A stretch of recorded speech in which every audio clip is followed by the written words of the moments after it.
অর্থ মানুষকে পিশাচ করে তোলে, আবার অর্থই মানুষকে মহৎ করে তোলে। টাকার চেয়ে সময় বেশি মূল্যবান।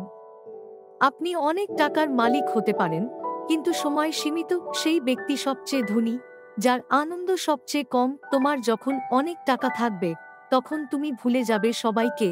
আবার তোমার যখন টাকা থাকবে না, তখন সবাই ভুলে যাবে তুমি কে।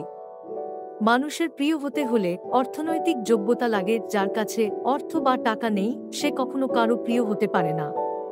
টাকা যদি আপনার আদেশে চলে, তাহলে আপনি টাকা এবং স্বাধীনতা দুটোই পাবেন। আর আপনি যদি টাকার আদেশে চলেন, তাহলে সত্যিই আপনি গরিব হবেন।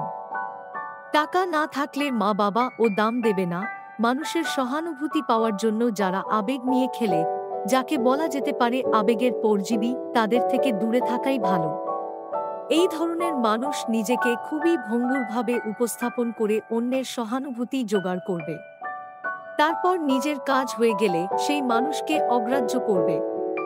ইংরেজিতে যাদের বলে নার্সিসিস্ট, তাদের থেকে দূর থাকা উচিত।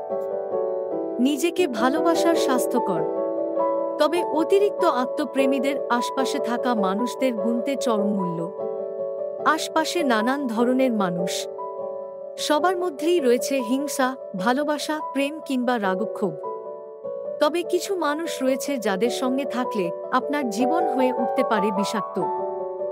যতক্ষণ না সেই মানুষটার প্রয়োজন ফুরাচ্ছে, ততক্ষণ পর্যন্ত তারা হয় স্বার্থপর, একগুঁয়ে, চাহিদা পূরণের জন্য চেষ্টা চালিয়ে যাবে। এক্ষেত্রে দায়িত্ব আপনার, কারণ আপনি হচ্ছেন লেটেস্ট। মা বাবা যদিও গ্রেটেস্ট, মা বাবাকে বোঝানোর আলাদা ভাষা আছে, পদ্ধতি আছে। এ ভাষায় যখন বোঝাতে পারবেন, তখন আর আপনাকে ইঁচড়ে পাকা বলবে না। শুধু মা বাবার ক্ষেত্রেই না, প্রবীণদের ক্ষেত্রেও একই নিয়ম প্রযোজ্য। তবে কিছু মানুষ রয়েছে যাদের সঙ্গে থাকলে আপনার জীবন হয়ে উঠতে পারে বিষাক্ত।